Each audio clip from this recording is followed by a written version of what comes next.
Hey, what's up? Welcome to another episode of the Oakland Warriors podcast. I'm Patrick. And this is Vubang. You have a bone to pick with the Lakers. Are we going to start off with that right now? With the Lakers? You know, it some seems, anti-Lakers hate? Seems appropriate. How many Lakers championships are there? Man, I stopped counting in the 80s. Right. So they officially say 17, right? And the Celtics say 16. So that's why they were saying that this last Lakers championship is the one, right? This is the one that vaulted them past the Celtics. But the problem is, and part of this I'm taking from Bill Simmons, who reminds people all the time, but 5 of the 17 championships for the Lakers were in Minneapolis. And folks, if you didn't know this, Minnesota is a land of lakes, right? There's 10,000 lakes, quote unquote.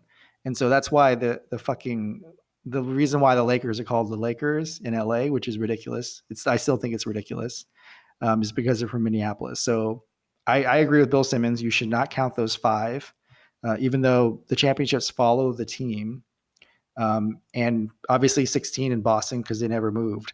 But on that note, shouldn't the Warriors count the 2 Philadelphia Warriors championships?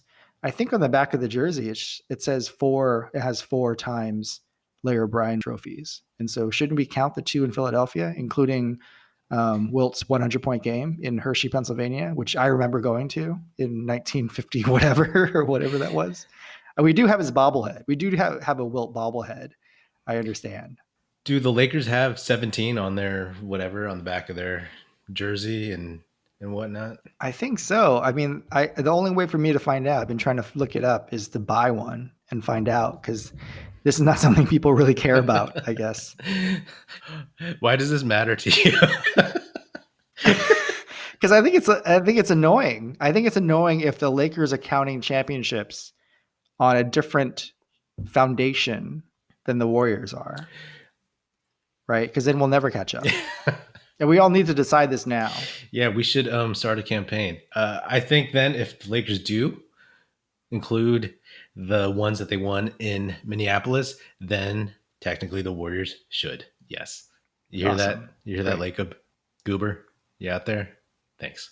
I just feel really bad for Sacramento. Just places that have never won a championship. That's the saddest part. Yeah. I mean, we all agree. We both agree that Sacramento should not have a basketball team, right? They were just lucky enough to have Kevin Johnson as mayor during the time that the team was sold. Do you believe the Suns had Kevin Johnson's, Jason Kidd and Steve Nash all at the same time? Yeah, because they're the same team that had Eric Bledsoe, Isaiah Thomas, Goran Dragic. Who was the third? And Goran Dragic. Yeah, so I totally believe it. Yeah. Of course. Diving into the season, the upcoming season, it was announced recently that the Nets and the Warriors are going to be playing opening night. I love the NBA. I mean, the level of drama, the fact that they understand that this is what fans want, it's amazing.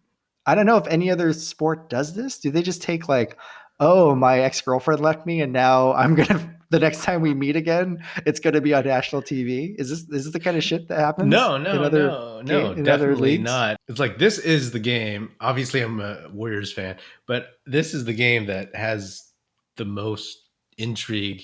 I mean, there's so much going on between the teams with KD, and then there's just so much going on like with each separate team, right? Like the Nets have no idea what the hell they have, right? They have KD coming off Achilles, Kyrie, who barely played last year, Steve Nash is coach. And then you have the Warriors where, I mean, yeah, Steph hasn't played, Wiggins, Wiseman, Oubre. And then you throw in the fact that it's Kyrie against the Warriors still. That gets lost in the fray. And then, I mean, Steve Nash is a Bay Area legend also. He's still a god here, Santa Clara University Broncos. So, I mean, there's so many different levels on here. And yeah, the other game that's closing out is Clippers Lakers. And that's just like that's basically a COVID bubble. So it's an easy game to set up on opening night. KD is going to like just cram all over Wiggins, Oubre, whoever the hell else tries to guard him. I think either the Warriors will win by a squeaker or they will get blown out of the water. You know, their moving parts have not coalesced yet on such a short turnaround, and they'll just those flaws will get exposed. Like that's one scenario, or that they'll come together and they'll eke out a victory. The beginning of the season is going to be a lot different than the end, because I think in the beginning of the season, the Nets will be at their best because they haven't started all the infighting and catfighting yet. Kyrie hasn't flat world everybody, and they're not like all these rumors of Dinwiddie getting traded. And the Warriors are just going to get better and better and more cohesive towards the end of the year. So I would say if it's the first game and last game, the first game the Nets would win, and the last game the Warriors would win. So. Well, I guess this was more realistic when Klay was not hurt, but this was the pick for the finals matchup. In my mind, the one that I obviously wanted to see. I don't believe in Kyrie staying healthy for 82 games or 72 games this year. Yeah, I don't believe in it either. But then, some people say they don't believe in Steph staying healthy either. And some people don't believe in the world being round. So who knows? One thing about Klay I just wanted to quickly mention as a tangent is I have this whole theory, and tell me if I'm crazy, but if the Warriors were picked along with all the 4 or 5 teams that didn't go to the bubble, and they were forced to go to the bubble, I think Klay was still in the tail end of his rehab at the time. I have a theory that he would have went into Orlando and would have stepped up all of the training and rehab, and wouldn't be in the situation where he had to accelerate his comeback from the ACL, and the Achilles would not have happened if he started playing or practicing in the bubble. I mean, what do you think of that? I mean, it's another what if. Yeah, it's a huge what if, but I mean, the theories that he was speeding up because they moved the start of the season, or they decided on December instead of like MLK Day. That could be part of it. Yeah, I think that's definitely feasible. He would have been like brought on more gradually, and playing in the bubble, they would have eased him into games. You know what I mean? Like he wouldn't have played his regular minutes, and just getting like the feel. And who knows? It just sucks that they bring a Rick Celebrini on, and two of their stars tear their Achilles. I know it's bad timing. I mean, basically, if I drove a car cross country for 5 straight seasons and then just handed you the car keys, right? you're gonna get a flat tire. Yeah, I think a bunch of people in Warriors fandom were pining for Chelsea Lane. Yeah, who knows? Yeah. I'm excited about the Christmas Day game for sure, but I am overall. I'm just going to be excited just to watch this team as a fan, and not necessarily pining for the championship. The Christmas Day games have always stressed me out because I just know they've always played terrible on Christmas for some reason. I have this whole theory about Steph concentrating more on his family on the Lord's Day than actual basketball. But I mean, it's going to be fun to see the Bucks Warriors. I mean, I really hope that they, Steph and Giannis at the end, just like have a long like hug and chat, and they're just like sneaking each other messages, because they know that's going to cause like so much turmoil for the next year. Do you think he's going to sign? Did he? We have till December 22nd to find out if Giannis is going to sign. Yeah, I mean, he hasn't signed yet that I know of. Have you been to Milwaukee? I've driven past it. I went to college in Chicago, and I had a couple friends who went to Wisconsin, Madison. So I used to drive through it. No, past it. But no, I never stopped. I mean, for people who just keep thinking about Giannis staying in Milwaukee, like I really want you to visit Milwaukee between the months of October and June, and just let me know what you think of it. It's just, I just don't see how any super duper star stays in a city like Milwaukee over time. I mean, we literally have a blueprint for what happens, and it's Lou Alcindor going to LA. So it doesn't make any sense to me. I don't think he'll stay. I think he'll sign the Supermax and then just push for a trade. I think all the Bucks moves, they remind me of the Cavs moves during the Warriors run. where they had LeBron. They were just trying to band-aid a roster together. Like Drew Holiday is a great pickup, but he's 31 years or 30 years old. And when people talk about Drew Holiday, like he's great, but like he's like that second tier of point guard, right? Yeah. And how far has Drew gotten into the playoffs? I mean, how deep has he gotten too? They botched the whole Bogdanovich thing. And so it just looks kind of like a clown show. It is. And yeah. But that might be a Sacramento clown show. We're not sure whose rodeo this is. It might be Milwaukee, it might be Sacramento. The thing about the Supermax is I don't think the intention was, I mean, it might have been the intention to convince a superstar to stay in the city. It's not enough money though. Like they're making money in other ways. The real intention is that the team that originally has that player is able to get value for that player when they're traded. They have more incentive to sign and trade either right away or later down the line and push for a trade to go to the team that they want to go to rather than just walk away for the money. Like if we don't forget, but like, I think this still pertains, but KD, I mean, that was technically a sign and trade. Like all of these things are they can still do sign and trades to get value for what it is, what they're worth. Yeah. And like we've seen untradeable contracts get traded, right? There's no such thing as an untradeable contract. That's literally what happened this year. 4 or 5 untradeable contracts got traded. So exactly. And if we count, starting with Wiggins. Yeah, because there's always going to be bigger contracts down the road, right? Yeah. That are even more untradeable. You know, everybody talks about, Klay's contract now. Speaking of untradeable contracts, I mean, this Harden, I mean, the rumors of the Warriors calling up the Rockets to ask about Harden. I mean, how truthful do you think that is? I mean, everybody's sniffing around, right? Like it's the Bob Myers line of like, or every GM's line about, you check, right? Like you do your due diligence. And how serious? Probably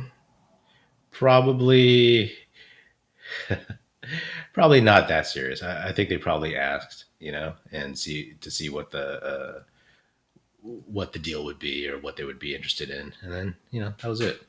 My guess. I don't know.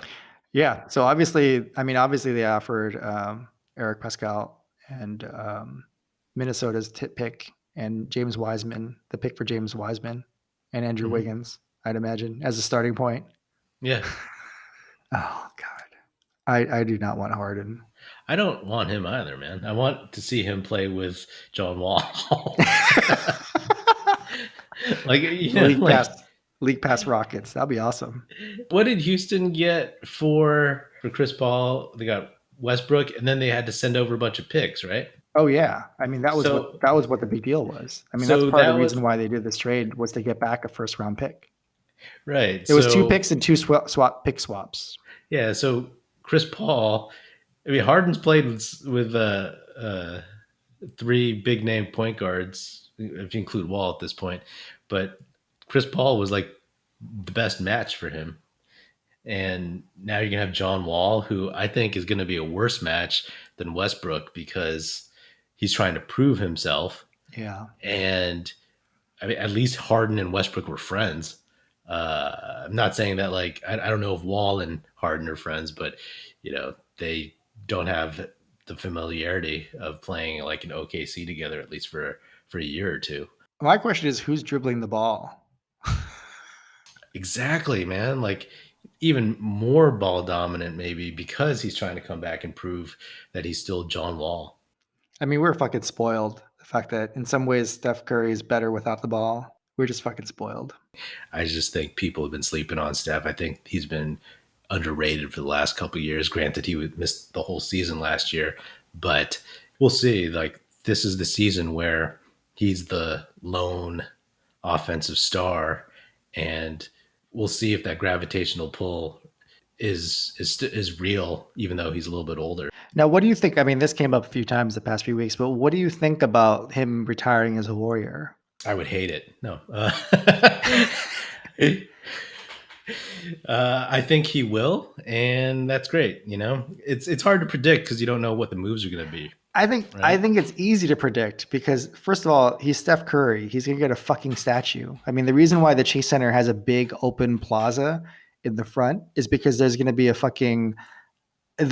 Hamptons 5 statue there. Like if God forbid they do the same thing as Staples Center, which is like 5 random statues that were picked because of for God knows because of the people that own the Staples Center or whatever the fuck the reason, they're going to do the same type of tribute to the Hamptons 5. At the very least, Steph in the front of that plaza. But the thing about him versus any other player is that we know what his game is going to be like when he's 37, 38 years old. He's going to be a Kyle Korver, Ray Allen, just like corner 3, just threes. I mean, it's going to be a problem getting him open again because of whatever quickness he might lose, but he's not going to be an aging person that has to depend on his any sort of physical exertion or power over another player. Listen, I think he's going to end up playing for the Warriors for his whole career, as if he wants to, right? If there's any reason whatsoever that he wants to go back to Charlotte, that's the only other place I could ever see him playing. And as alluded to, like he could be, catching like corner passes from LaMelo Ball and jacking up threes, The only other option I think that might happen, and this is the Warriors pulling a fast one, but this was mentioned in one of our group chats about what Vivek Radadive does in Sacramento, is Steph at 41 is still very valuable to Vivek and the Kings. Like they would trade a Kings ransom for an aging Steph Curry. And it'll be hard for the Warriors to be like, you want to give us 2 first-round picks and 3 pick swaps? You know what I can see happening in that respect? It'd be like the Celtics Nets trade, right? It's like they would trade like Klay, Steph, and Draymond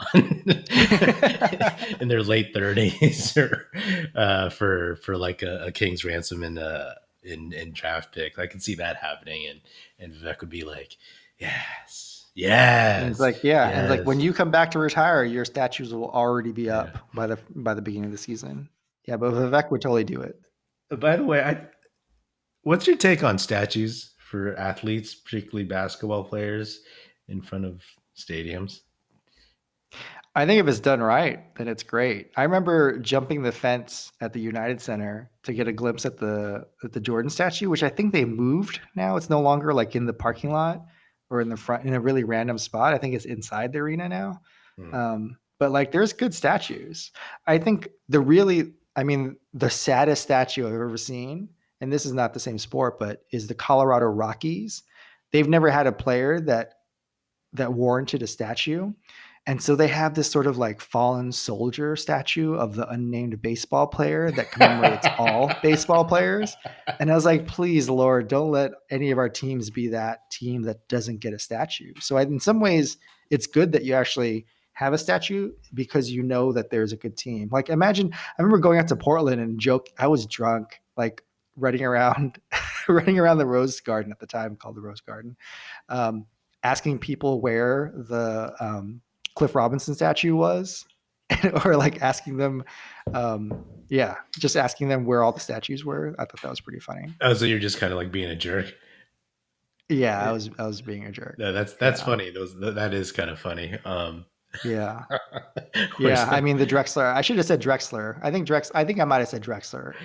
It's a little bit fuzzy. There's something about Uncle Cliffy, which makes it funnier. Okay. So the fact that you asked about whom, I love Uncle Cliffy, RIP. I have a Cliff Robinson collectible Burger King cup that has him playing a Sega Genesis. I think it's one of my most valuable possessions. So I do appreciate the man. I think it'd be funny if they built a statue for Dame and it's like him shooting a 3 from a parking lot. I think that'd be pretty funny. Oh, that would be funny. Or like, him shooting over Paul George. Hey, Paul George, you have a statue in Portland. Or just his meme, the meme of him like in the crowd of all of his teammates looking at the camera. That was amazing. I have something to say about Dame. I have a theory that if Steph Curry did not exist, like as a person at all, can you imagine how crazy Warrior fans would be like begging for Dame? Like, I remember wanting Jason Kidd so bad to come back to the Bay, but like the amount of sheer like love of Dame that the Bay would want, like if Steph didn't exist, the fact that Steph exists means like he's an afterthought in a lot of ways. I mean, I think Dame would be more beloved than Jason Kidd was, not because like he's a better player, but just because he just comes off as a more interesting, more engaging, genuine person. He has more of a presence here too. Like he still does a barbecue out in the park here in Oakland.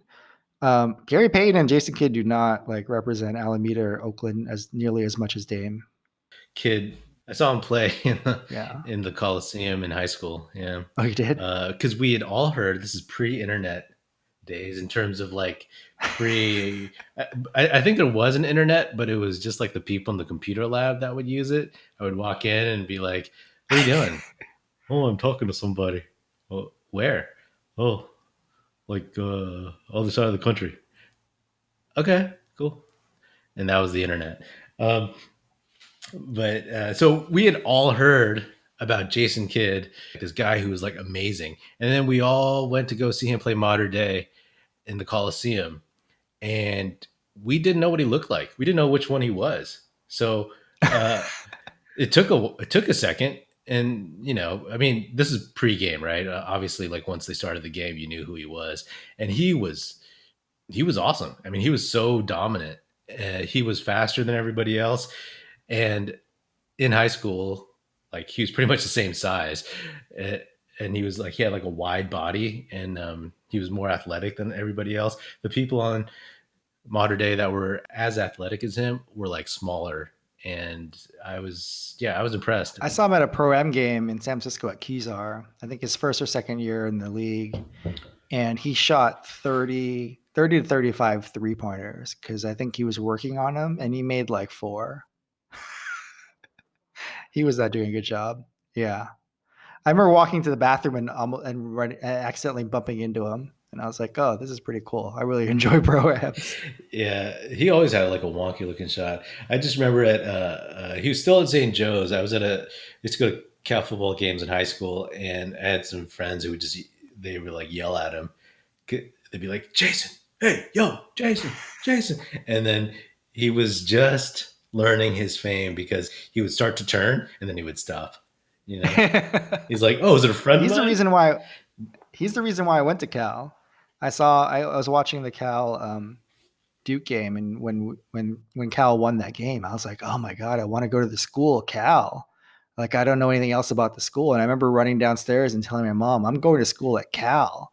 And she's like, what the hell is that? That sounds like a stupid American school. You're going to Berkeley. You're only going to UC Berkeley. And I was like, that sounds like a school for nerds. And then like 5 years later, I realized it was the same school. See, I always call it Cal because people who just look at it as a academic institution call it Berkeley. I grew up being a huge Cal fan. Like I was a big, like I said, KJ fan, and that whole era of the Todd Bozeman era. Yeah, I mean, the Todd Bozeman era was the reason why I couldn't watch an NCAA game my first 2-3 years at Cal. But we were NIT champions though my freshman year, so there's that. Gino Carlisle, I think, was the best player we had that year. Oh yeah, he was a Northwestern transfer. I have his jersey. If anybody wants his jersey, I have his jersey. So, Andrew Bogut, our first love at center. He announced his retirement apparently on his podcast. Lord knows what he talks about on his podcast, but what fond thoughts, memories do you have of the Australian assassin? My 2 takes about Bogut. The first is it took us how many years to get the center that we wanted. The second is this is back when Lacob first when he first bought the Warriors, right? And I remember him saying, and this is all over the news, is that he said that they were not going to tank. They were going to make every single move that they were going to make was going to be to help the team immediately. to win games, right? And then right after he said that, he traded Monte Ellis, who was totally healthy and a fan favorite, for Bogut, who we all know it was a good deal. But at the time, he had a broken foot or a broken ankle. Like he literally couldn't play the rest of the year.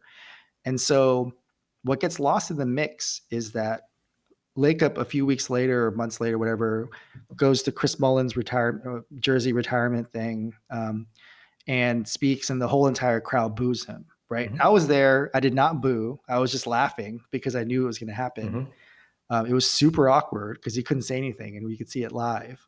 But everybody was like, "Why are the Warrior fans booing him? Like, what did he do wrong?" And what he did wrong was he lied. Like he outright lied. He said every single move that they were going to make was going to be to help the team immediately. And trading a healthy player for an injured player that's injured for the rest of the year is not that move. And it would have been totally fine if he said it was for basketball reasons and I messed up. I didn't mean win immediately. I mean long-term health. But he never said that. He never backtracked and apologized for that. And that's the reason why they booed. It wasn't because they hated Lakeup. It's because he lied about that one specific fact. And that none of the national media mentions it because it's a very, very nuanced local thing. Right. Yeah, that's my take. Was that a popular, I mean, did everyone know that he had said that? Because the take now is that everybody loved Monte, so they booed him. That's it. That's the take now. But back then, I think people could see that it was a basketball move. And they might have loved Monte Ellis, and it might have been quote unquote true Warrior fans that were saying that. But I think if you looked at it from a 10,000 foot level, you would have known that it's a great basketball move to get Bogut at the time for the following year. But to have an owner say that every single move that they make was going to make an immediate impact improvement for the immediate. I mean, I don't know what the exact words were, but he said it was going to be for an immediate win. So I wasn't around when that happened. I saw it happen on TV. I loved the Bogut trade. I was super happy to get a center. I wanted to get rid of Monte. And I thought it was a great trade at the time. And so are you saying that like people in the Bay, they had the same nuanced perspective for the most part? I can't speak for the other Warrior fans, but in the moment when I was there, and I went to the game because I wanted that Chris Mullin bobblehead because it was a Run DMC bobblehead promotion year that year. That's why I went to that game. You are the collector. I have a lot of bobbleheads. And so I remember at the moment, I'm like, yeah, they're booing him because he said this and that about win immediately. And then years later, ever since after that, they were saying it's because Monte was a fan favorite. I personally was just like out after Moped Gate. Mm-hmm. And so I was totally out on him. But at the time, I was like, yeah, they're booing him because Lakeup lied. But this whole narrative about Monte being a fan favorite, I mean, between me and you, we knew that Bogut would be a better player long-term than Monte. Yeah. And it was just minutes being taken away from Steph. So yeah, I just think that's totally lost in the conversation. Yeah. It was also minutes being taken away from Klay, right? Like Monte was the face of the franchise, and they draft a point guard. Okay, you can play more off ball. We'll draft Klay Thompson. Bogut was just, I mean, he was a number one pick. Like if you look at all the number one picks that came through, I mean, between Wiggins and Bogut, and I mean, it's just crazy. We can't even land on our own number one picks. Yeah. I don't know if you've gone back at all ever in the last, 5-7 years, whatever, and watched any Bogut highlights playing for the Utes. He was a hell of a player before all those injuries and everything. And he had like the ability to put the ball in the bucket, and that's what he was drafted for, right? For being an all-around center. And then he just became like a defensive specialist. But I love Bogut. If you think about all the players' best selves coming out of college, I think for Steph, it's stratosphere. Like it's astronomical, his best self. Like this is his best self. For Klay, I think it's 90% of his best self. Like we couldn't have expected more. I know people are being like you are selfish and say, we could have gotten a lot more out of these past 2 years, but it's still pretty amazing what we got out of him. With Bogut and a guy like Sean Livingston, I mean, to be able to salvage all of those injuries and like the stakes that were so high when they were first drafted to be able to end up where they were, I mean, it's not the best self. The best self would have been crazy, Hall of Famer. But it's still pretty impressive to have all of these ebbs and flows and, the heights of their careers being with the Warriors.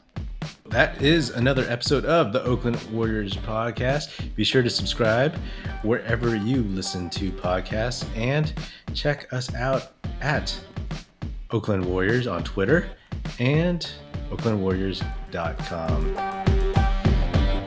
Music in this episode provided by Paper Sun. Special thanks to Paul Amardo for production support. See you next time, and go Dubs.